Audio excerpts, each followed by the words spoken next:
Greetings and salutations, viewers. I'm StarPrincessHLC, and welcome back to Asagao Academy. When I last left off, we were in the middle of John's play, and I forgot to put my pop filter down. We were in the middle of John's Romeo and Juliet play, and it's not going very well because the new Jacques sucks major donkey balls. And now the bird has somehow disappeared, so now we're gonna figure out what the hell happened to the bird. But let's see what happens. Jacques, can you not find him? He's gone. He's nowhere to be found. I think he flew away. John's knees buckled and he collapsed onto the floor. It's too late. I can't do anything else. The play is over. He's gone. He's gone. He's gone. I put a hand on his forehead, which was burning hot. He was breathing quickly, eyes staring straight ahead, not even registering what was in front of him. He wasn't in the theater with me. He was lost in his mind. He was having a panic attack. I swallowed hard and pulled him into a sitting position.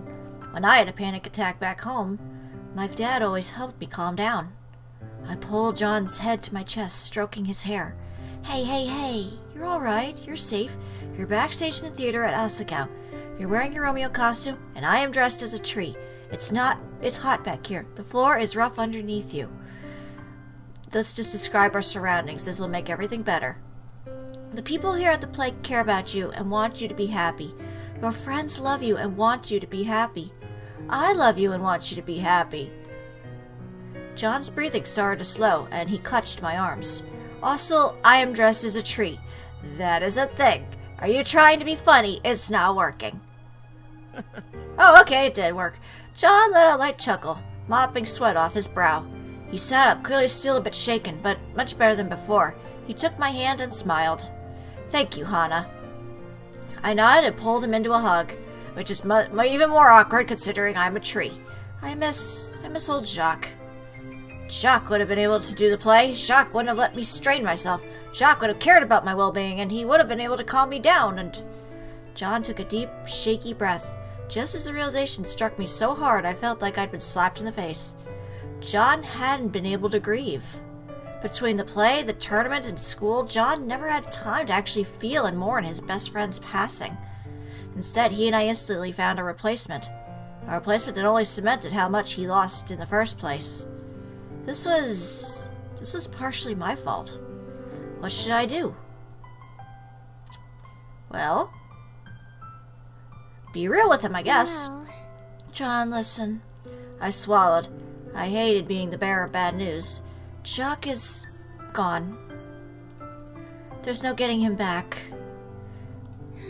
The Snoop Bird was a mistake. There's no replacing Jacques, and I think you and I both know it. We were being too stubborn, trying to force something that wasn't meant to be. I think we both need to learn how to let things go. John didn't say anything for a long while. I stroked the back of his hair, heart pounding, hoping beyond hope I hadn't done any damage and made it worse. Snippets of the play floated through the cracks in the curtains. They were getting close to Juliet's next scene. Will you just have to stop the play? John pushed himself away from me. I'll be right back. John scurried to the back of the room and bit my lip. Or I bit my lip. Yeah, he just went over and went, "Argh!" Did I do the wrong thing? Some of the other actors watched as I crossed to and sat down in a corner of the room. When I looked at them, they looked away. As if this whole situation wasn't bad enough. Finally, John returned, solemnly carrying a pile of bunched fabric in his hands. It looked kind of familiar. He came up to me, then gently set it on my lap. I ran my hands across it, smoothing it out. It was thick and heavy, purple and beige. I straightened it and folded off, and the folds of a dress spilled onto the floor. Is he making us Juliet? Juliet? Do you mind taking over? What? But John, I'm not an actress. I know you know the lines from trying to teach them to Jacques this whole past month. I heard you while you were practicing. You were trying to teach him the emotion, not just the words. And the thing is, you were good. Not great, of course, but good. You make a fantastic tree, but I think you'd make an even better Juliet. And if I hadn't been so stubborn, I would have seen this sooner. John, I don't know, I'm really not the acting type. I have really bad stage fright. I'm just not sure. Hana, even if you don't think you could do it for yourself, couldn't you do it for me? My hands shook as I held the dress up, trying to imagine it on myself. There was no way this was going to go well. There was no way. But then, it wasn't as if the play could get any worse. You'd be way better than a bird. That's not saying much, but it's better than nothing. Take it, Hana, take it. I wanted to take some of the strain off of John. Even if this meant that the play completely bombed, at least we could face the devastation together. For once, John was truly relying on me. If it's for you, I think I can try. John immediately pulled me into a bear hug, crushing my arms against my ribs. Then, just as quickly, pulled away. Go get changed, hurry, I'll stall for as long as I can. But, go! John pushed me toward the dressing room, then rushed into the wings. I sprinted in the back room. The costumer stood back there, sheer glee on her face. I always hoped this costume would see the light of day. She stripped me down, practically demolishing my tree costume in her rush. I can fix it later, and pulled Juliet's dress over my head. Hana, you've completely transformed. She placed Juliet's hat on my head, and as she did, I peered into the mirror. Do we get to see it? Aw, she looks adorable with her pink hair and everything. It goes well with the purple dress. The costumer smacked me on the back, jolting me back to my senses. I had to hurry. I ran into the wings, trying to peer on stage. John was wandering the front, bemoaning the loss of his fair Juliet, certain members of the audience mumbling under their breath. Where was I supposed to enter from? I glanced around, utterly confused. Oh, woe! If only my fair maiden would grace me with her fairest of presents. Shit, I needed to get out there. Nothing for it.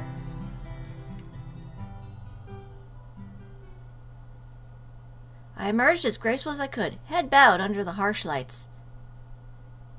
John turned, shocked, but immediately covered his expression. My most fairest of maidens, Hawk! Oh, fair, how haveth thee founded thyself upon this balcony of mine desire? I flushed. Now I was supposed to improv? In Shakespearean? My heart of hearts, my love of loves, naught but mine horrid folk have trapped me here. That worked, right? We're exactly in the plot, were we? My love, I rushed over here as soon as I had received thine heart's hasty message. Thine sweet Romeo, star of thine heavens, and you, the refreshed hope of mine heart. I shall rescue you, and we shall then flee and frolic as none ever have. John lifted his arms to me. I stared at him. He didn't mean for me to jump, right? Surely he was joking. But John made a face at me and flicked his fingers towards him. I swallowed. YOLO! For thee, my love, for thee I overcome. With a deep breath, I climbed onto the edge of the balcony. Then, eyes closed, I jumped. Oof!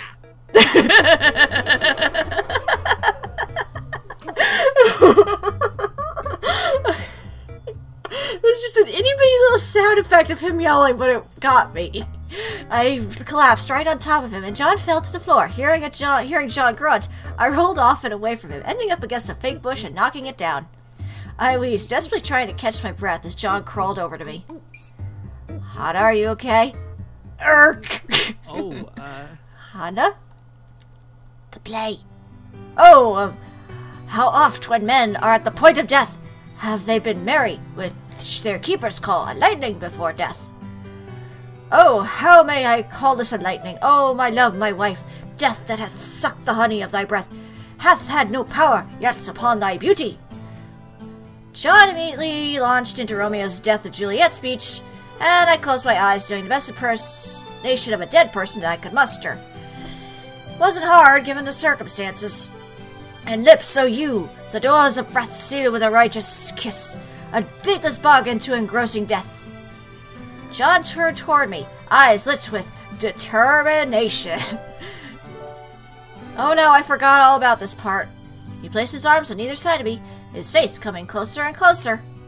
My heart beat rapidly as I tried my hardest not to scrunch up my face. My first kiss! John cupped his hands around my chin, then placed his thumbs over my mouth. Is he gonna kiss my hand instead? Or his hand? He kissed the tips of his thumbs ever so tenderly, then pulled away, all the sorrow of a grieving man in his eyes.